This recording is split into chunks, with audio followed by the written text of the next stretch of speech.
Hello বন্ধুরা, welcome to my channel. তো চলো আজকের ভিডিওটা শুরু করা যাক। তো দেখতে পাচ্ছ এখানে আমি নাড়ু বানিয়েছি, কারণ আজকে তো জন্মাষ্টমী, শ্রীকৃষ্ণের জন্মদিন। আর আমার বাড়িতে তো গোপাল রয়েছে, তো জন্মাষ্টমীটা তো আমাকে পালন করতেই হবে। তো সবাই হয়তো অনেক বড় করে পালন করেছে, তো আমার যতদূর সাধ্য যতটা পেরেছি আমি সেটুকুই পালন করেছি। তো আর সেগুলোই তোমাদের সঙ্গে আজকে শেয়ার করেছি। তো দেখো সকালবেলায় ঘুম থেকে উঠে স্নান সেরে আমি ঠাকুর ঘরে চলে এসেছি। দিয়ে দেখো আগের দিন সব গুছিয়ে রেখেছিলাম, একটা ঠাকুরের জন্য স্টেজ বানিয়ে রেখেছিলাম। তারপরে এখানে হচ্ছে ঠাকুরদেরকে হচ্ছে স্নান করিয়ে নিচ্ছি। আর আজকে কিন্তু আমি মানে পুরো উপোস করে থাকবো, একদম ওই 9:30 পর্যন্ত। কারণ ওই 9:23 পর্যন্ত মনে হয় দেখলাম, মানে 9:23 ওই রোহিণী নক্ষত্রটা লাগছে। তো ওই টাইম পর্যন্ত আমি উপোস করে থাকবো, তারপরে ঠাকুরকে ভোগ দিয়ে তারপর সেই প্রসাদ আমি খাবো। তার আগে আমি জলও খাইনি আজকে। তো দেখো সেগুলোই তোমাদের সঙ্গে আজকে সারাটা দিন কি কি করলাম সেগুলোই তুলে ধরেছি। তো এখন তো হচ্ছে গোপালকে আমি স্নান করিয়ে নিচ্ছি। জল, তারপরে গঙ্গা জল, চন্দন, তুলসী পাতা, ফুল এ সমস্ত দিয়ে গোপালদের হচ্ছে স্নান করিয়ে নিচ্ছি। আর হচ্ছে মধু, তারপরে ঘি এগুলোও পাশে রাখা ছিল, কিন্তু আমি মানে ওটা একটু তাড়াতাড়ি করতে আমি ভুলে গেছি। তা ওইগুলো দিয়ে আমি শিবকে চান করিয়ে দিয়েছি। তো এই দেখো ও এসেছিলো, তোকে বললাম আমাকে একটু ভিডিও করে দাও তো, কারণ সব কিছু না নিজে নিজে ভিডিও করা যায় না, একটু কেউ ভিডিওটা করে দিলে ভিডিওটা খুব সুন্দর হয়। তো ও যখন যখন মানে ফাঁকা থাকে, বাড়িতে থাকে, তখন বলি, তখন ও একটু করে দেয়।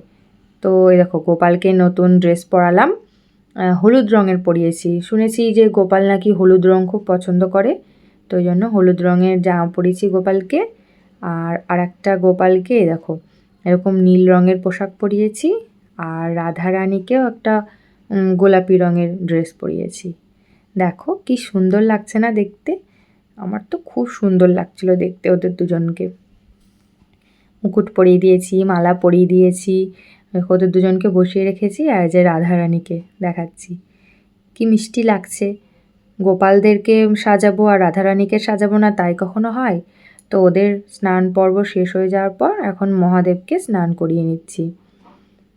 এই যে আমি তো এর আগেই বলেছি যে আমি শুধু সোমবারে মানে মহাদেবের মাথায় জল ঢালি তা না, আমি যখনই গোপালকে স্নান করাই তখনই আমি মহাদেবকেও স্নান করিয়ে দিই। তো স্নান করানোর পর এখন একটু ফুলগুলো ওপর থেকে দিয়ে দিচ্ছিলাম। তো এই যে হয়ে গেছে। তো দেখো আমি স্টেজটা মানে স্টেজই বলছি, এটা যেভাবে আমি সাজিয়েছি এ দেখো ওইভাবে দিয়ে ওদেরকে আমি বসিয়ে দিয়েছি। আর মাঝখানে রয়েছে একটা ছোট্ট কৃষ্ণর মূর্তি। এটা ওর মানে ছোটোবেলাকার ওকে একজন দিয়েছিল, তো ওর খুব পছন্দ হয়েছিল, ও এটা ওর কাছে সব সময় রাখতো। ও এটা পুজো দিত, নিজের কাছে রাখতো। তো তারপরে আমি আসার পরে ও এটা আমাকে দিয়েছে, আমি এটা ঠাকুর ঘরে রেখেছি। আর এই যে নিচে আমি হচ্ছে রাধারানীকে বসিয়েছি। গোপালদের ওইখানে মানে একটু ছোট হয়ে গেছিলো, জায়গা হচ্ছিল না, তো ওই জন্য রাধারানীকে নিচে সিংহাসনে বসিয়ে দিয়েছি। তো এখন আমি ওদের জন্য সকালে যে মানে ভোগটা দেব সেটাই এখন রেডি করছিলাম। আর ওইদিকে পিছনে এমনি লক্ষ্মী পুজোটাও করে নিয়েছি, ওখানে ভোগ লাগিয়ে দিয়েছি। সকালে হচ্ছে ওই পেন খেজুরি বলে ওটাকে, আর হচ্ছে নকুলদানা, আমন্ড, কিশমিশ এইসবই দিয়েছিলাম। এই যে দেখো আমি এখন হচ্ছে সাজিয়ে দিয়েছি। এই যে আর হচ্ছে মাখন মিচড়ি দিয়েছিলাম, এটা মানে গোপাল খেতে খুব ভালোবাসে। তো সকালের ভোগে ওই মাখন মিচড়িটাও আমি অ্যাড করেছিলাম। আর এখানে একটু ছোট্ট করে আলপনা দিয়ে ওই বাটিটাতে একটু জল দিয়ে ওই গাঁদা ফুলের পাপড়িগুলো দিয়ে দিয়েছিলাম, সাজিয়েছিলাম একটু। আর এখানে সব জিনিসগুলো রাখা রয়েছে, সব কাজে লাগবে আস্তে আস্তে। এই যে পাশে দেখলে সুজির প্যাকেট রয়েছে, ওটাও বানাবো। তো তারপরে হচ্ছে এদিকে এলাম বারান্দাতে, কারণ তুলসী মাকে একটু জল দিয়ে নিলাম, আর একটা ধূপকাঠি ওখানে দিয়ে আসলাম। আর আকাশে তো দেখতে পাচ্ছ প্রচণ্ড মেঘ করেছে, থেকে থেকেই বৃষ্টি নামছে। এটা তো স্বাভাবিক, কৃষ্ণের জন্মদিনে তো বৃষ্টি হবেই। তো এই যে ধূপকাঠি দেখিয়ে নিয়ে ধূপকাঠিটা ওখানটাতেই গুঁজে দিলাম। তো বাপের বাড়ি গিয়েছিলাম, তারপর তো এসে দেখেছিলাম গাছের যা অবস্থা। তারপর একটু জল টল দিয়ে গাছের চেহারাটা আবার একটু ফিরেছে।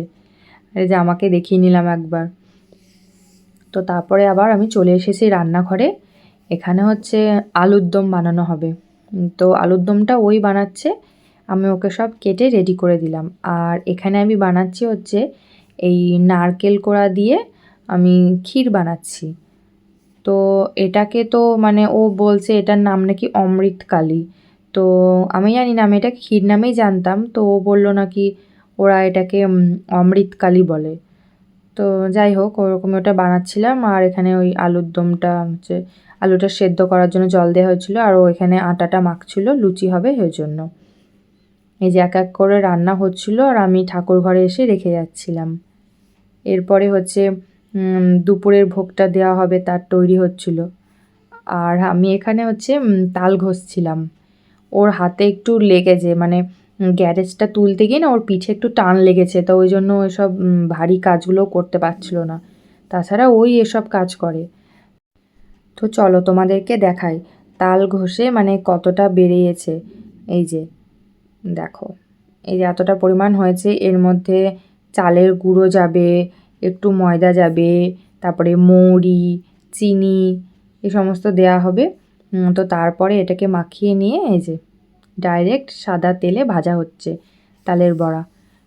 ও আর আমি দুজন মিলে এটা করেছি। প্রথমে হচ্ছে ঠাকুরের জন্য করে নিয়েছিলাম কটা লুচি, তালের বড়া সবই আগে প্রথমে ঠাকুরের জন্য অল্প করে করা হয়েছে, পরে আমাদের করা হয়েছিল। তো দেখো এখানে আমি দুপুরের জন্য যে ভোগটা তৈরি করেছিলাম সেটা ঠাকুরের সামনে দিয়ে দিয়েছি। এখানে হচ্ছে ওই তো লুচি রয়েছে, তারপরে আলুর দম রয়েছে, তারপরে তালের বড়া রয়েছে, আমি নাড়ু বানিয়েছিলাম সেই নাড়ুটা দিয়েছি, আর মিষ্টি দিয়েছি। আর হচ্ছে আমার শাশুড়ি মা পায়েস রান্না করেছিল সেটা দিয়েছি, আর আমি ওই যে ক্ষীর বানিয়েছিলাম নারকেল দিয়ে সেটা দিয়েছি। তো ওই সবটা ভোগ দিয়ে দেওয়ার পরে ওদেরকে খেতে বসিয়ে দিয়েছি। তো এখন হচ্ছে লুচিটা ভেজে নিচ্ছি মানে খাওয়ার জন্য। আর আমি তো হচ্ছে খাবো না, আগেই বলেছি যে আমি সেই রাত্রেবেলায় খাবো। তো মাকে আর ওকে খেতে বসিয়ে দিয়েছি, আর আমি ওই জন্য লুচিগুলো ভাজছিলাম। তারপরে ওদের খাওয়া হয়ে গেল।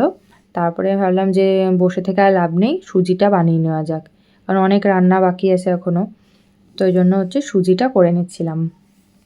এই দেখো, আমি হচ্ছে দুধ দিয়ে করিনি, এটা এটা এমনিই করেছি। আর এই থালাটার মধ্যে ঘি মাখিয়ে রেখে দিয়েছি, কারণ থালায় ঘি মাখিয়ে রাখলে সুজিটা ভালোভাবে উঠবে, না হলে একটু তলায় সেটে সেটে যেতে পারে। তো দেখো তারপরে আমি হচ্ছে সুজিটা নামিয়েও দিয়েছি এবং পিস পিস করে কেটেও দিলাম। এবার যখন ঠান্ডা হবে তখন এটা তুলবো, এখন তুলতে গেলে এটা পুরো ভেঙে যাবে। তো এই জন্য এখন শুধু কেটে রেখে দিলাম। আর এদিকে দেখাচ্ছে একদম ঝমঝম করে বৃষ্টি নেমে পড়েছে। আজ তো থেকেই বৃষ্টি হচ্ছে, কখনো কম, কখনো মানে একটু বেশি জোরে। তো সেটাই দেখাচ্ছি, দেখো ভালোই বোঝা যাচ্ছে ক্যামেরাতে। তো তারপরে হচ্ছে কি যে আমি ভাবলাম যে সারাদিন তো শাড়িটাই পরা হলো না, আমি শাড়ি বের করে রেখেছিলাম। তো এই জন্য আবার গিয়ে শাড়ি পরে এলাম। তো ওকে বললাম যে আমাকে একটু ভিডিও করে দাও, আমি শাড়ি পরেছি, এটা একটু দেখাবো বন্ধুদের যে আমাকে শাড়ি পরে কেমন লাগছে। তো একটু ভিডিও করে দিচ্ছিলো। তো তারপরে আমি হচ্ছে এখানে চাটনিটা বানাচ্ছিলাম। তো চাটনিটা আমার হয়েও গেছে। তো তারপরে ভাবলাম যে এটা পুষ্পান্ন বানাবো, মানে এটা একটা ওই পোলাওয়ের মতোই হবে খেতে, একই রকমই। তো এই জন্য চালটাকে হচ্ছে যা নিয়ম নুন, হলুদ, আদা বাটা দিয়ে হচ্ছে মাখিয়ে নিলাম। তারপরে ওটা যেমন করে করে ঘিয়ের মধ্যে দারচিনি, এলাচ, লবঙ্গ, তেজপাতা ফোড়ন দিয়ে ওটাকে নাড়িয়ে চাড়িয়ে দিতে হবে। তারপরে একটু জল দিয়ে দিতে হবে। তারপরে হচ্ছে সেদ্ধ হয়ে গেলে একটু চিনি দিয়ে দিতে হবে, ব্যাস হয়ে গেল। তো সেগুলোই করছিলাম আর দেখাচ্ছিলাম ঠাকুরঘরটা। তো হচ্ছে এখন সন্ধ্যার ভোগটা দিয়ে দিয়েছি। এখানে হচ্ছে লুচি, সুজি, মিষ্টি, তালের বড়া, নাড়ু এসব দিলাম। এখন সন্ধ্যাবেলায় দিয়ে সন্ধেটা জেলে নিলাম। এরপরে আমি আবার সেই হচ্ছে রাত্রেবেলায় ভোগ দেব। তো সন্ধে দেখিয়ে নেওয়ার পর আমি বাকি রান্নাটা আস্তে আস্তে করে ফেলবো, কারণ 9:30টার মধ্যে করতে হবে। এখনও হচ্ছে ভাজাভুজি হবে, ওই পুষ্পান্নটা হবে, এখনও মানে সবজি কাটা কিচ্ছু হয়নি। তো এই যে এখন আমি পুষ্পান্নটা করছি। গরম জল দিতে হবে এটাতে, না হলে ভালো হবে না। তো এখানে দেখো করা হয়ে গেছে। আর এখানে 3 রকম ভাজা আমি দিয়েছিলাম, বেগুন ভাজা, পটল ভাজা আর গোল গোল করে আলু ভাজা। তো সব কেটে নিয়েছি, দিয়ে নুন হলুদ একটু চিনি দিয়ে মাখিয়ে রেখে দিয়েছি, দিয়ে এক এক করে এখন ভেজে নিচ্ছি। এই যে দেখো, এবার আলু পটল বেগুন ভাজা সব হয়ে গেছে। এবার লাস্টের মানে কটা বাকি ছিল, এই কটাও ভেজে নিলাম। এবার আমার হচ্ছে রান্না বান্না সব কমপ্লিট। কড়াইটা নামিয়ে দিয়েছি বেসিনে। কড়াইটা মানে যা পোড়া পুড়েছে, ওটা আমি আজকেও তুলতে পারিনি অতটা, ওই একটুখানি তুলতে পেরেছি, বাকিটা আছে, ও পরে পরিষ্কার করা হবে। তো দেখো তারপরে খাবারগুলো এনে এখানে সব ঢাকা দিয়ে রেখে দিয়েছি। এই 9:30 বাজছে এখন। এবার হচ্ছে আমি ঠাকুরকে ভোগটা দিয়ে দেবো। এই যে ঠাকুর ঘরে চলে এসেছি, এবার দেখতে পাবে ঠাকুরকে আমি ভোগটা দিয়ে দেবো। এই যে দেখো, পাশে ওখানে ফল রাখা রয়েছে, চকলেট দিয়েছি, এই যে সব কিছু সাজিয়ে দিয়েছি, পুষ্পান্ন মিষ্টি নাড়ু চাটনি ভাজা। ব্যাস, আমি রাধারানীকেও দিয়েছি। আমি যতবার গোপালকে খেতে দিয়েছি ততবারই আমি রাধারানীকেও দিয়েছি, কারণ ওদেরকে এক জায়গায় রেখেছি, একজনকে দেবো আর একজনকে দেবো না তা তো হয় না। তো ব্যাস, গোপালের জন্য আমি আজকে এইটুকুই করেছি। অনেককে দেখলাম যে অনেক রকম স্টেজভাবে বানিয়েছে, সুন্দর পিছনে ব্যাকগ্রাউন্ড দিয়েছে, তো অত তো আমি করতে পারি না। আমার বুদ্ধিতে যেটুকু কুলিয়েছে আমি সেটুকুই করেছি। তো এটা হচ্ছে পরের দিন। পরের দিন তো হচ্ছে লোকনাথ পুজো ছিল। তো ভাবলাম যে আমার ঘরে যখন একটা লোকনাথের মূর্তি রয়েছে, হ্যাঁ, তো আমি কেন সেটা করব না। তো সেজন্য হচ্ছে, আর আমার কাছে সব কিছু ছিল, ফল সন্দেশ মিচড়ি, যেটা লোকনাথ বাবা খেতে খুব পছন্দ করে। তো জন্য আমি আজকে লোকনাথ পুজোটাও দিয়ে দিলাম। এই যে খুব ছোট্ট করে হয়েছে। তো দেখো এই যে এখানে দিয়েছি, মিষ্টি দিয়েছি, তারপরে কালকে সুজিটা জলে ভাসিয়ে রেখেছিলাম ঠাকুর ঘরে, সেটা দিয়েছি, নাড়ু দিয়েছি, কিশমিশ দিয়েছি, যতটা মানে সম্ভব আমি করেছি। এই যে এটা হচ্ছে আমার লোকনাথ বাবার মূর্তি। বাবা সবার মঙ্গল করুক। আর পিছনে আমার গোপাল আর রাধারানী রয়েছে, তোমরা দেখতে পাচ্ছ। আজকের ব্লগটা পুরোপুরি পূজা ব্লগ বলা যেতে পারে, জন্মাষ্টমী স্পেশাল ব্লগ বলা যেতে পারে। তো ব্যাস, আজকের ভিডিওটা আমার এই পর্যন্তই। আর বেশি কিছু তোমাদের সঙ্গে শেয়ার করিনি। আবার তোমাদের সঙ্গে দেখা হবে নেক্সট ব্লগে। তোমার ভিডিওটা ভালো লাগলে প্লিজ লাইক কমেন্ট আর সাবস্ক্রাইব করে দিও। বাই বাই বন্ধুরা।